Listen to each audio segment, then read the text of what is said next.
Hi, welcome back to the Just Sawdust workshop, and yes, for the 6th video I'm working on this machine.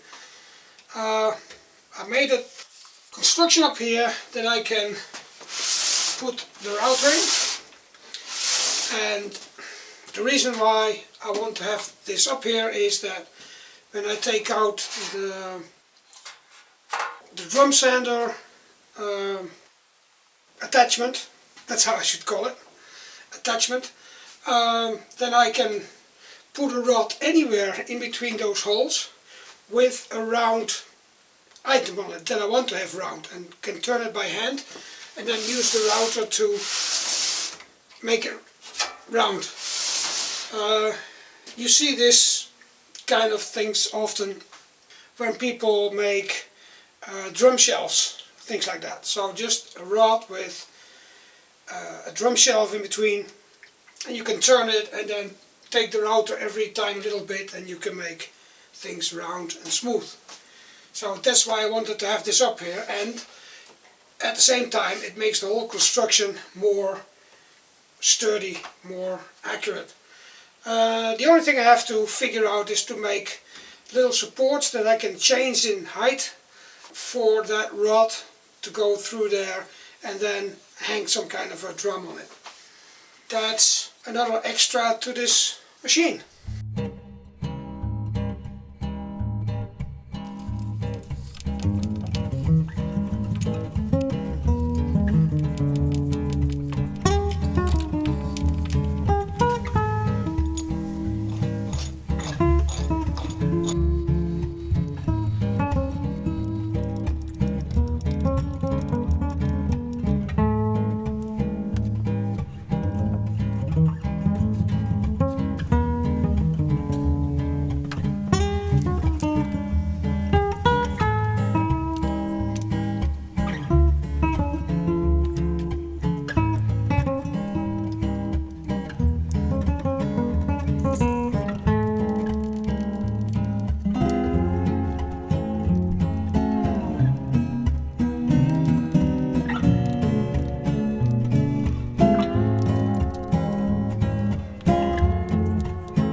The top router works now.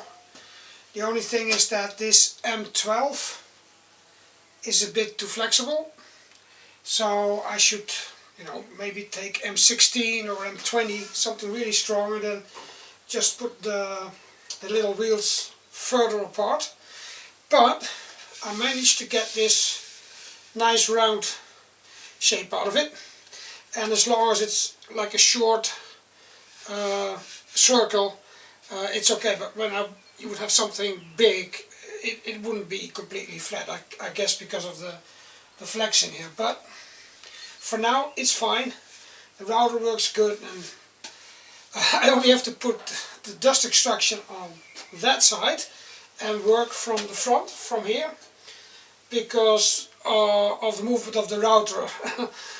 All the sawdust comes into your face, so that didn't work. But if I put it on that side, it will take a lot of the sawdust away. So drum sander, angle grinder, copier, router on top where you can do hollow shapes, and for that, it's been a little bit of effort to get this all done, but yeah, it's okay. I will leave it like it is now, and in the future, when I would want to make it better, for the coming projects it does exactly what it needs to do, so that's fine. But yeah, I could use, instead of M12, which came only because there was a little motor with M12 thread on it. That was the whole idea. So yeah, take bigger rods like M16 or M20, so they won't flex that much, and that's for this, and it's also for all the other bearings. That should be like maybe 20 mil. If the budget would be there, maybe the easiest way was to buy like a cheap lathe from one of the cheap brands, because you don't need it for all the accuracy, only for the motor and the stand on the other side, and then you could build it in somehow. And all the other bearings, well, it could be M20, they won't be that expensive, I think, but for now it works, and it's a good prototype, and you could even think about more things on it. Who knows? But for now, I'll leave it like this, and I'll go on with other projects. I won't bother painting it or whatever, just leave it like it is. It's a tool and it works. And this, well, I guess I have to make something out of this. It's randomly put together, well, from the size. It's 28 centimeters, 11 inch. It's heavy, so I don't know yet, but I'm certainly not going to let it go to waste, because it's much too nice to not make something out of it. For now I would say do some woodworking. It's a nice way to spend your time. Do some recycling, some experimenting. It's an even better way to spend your time. And see you all in the next video.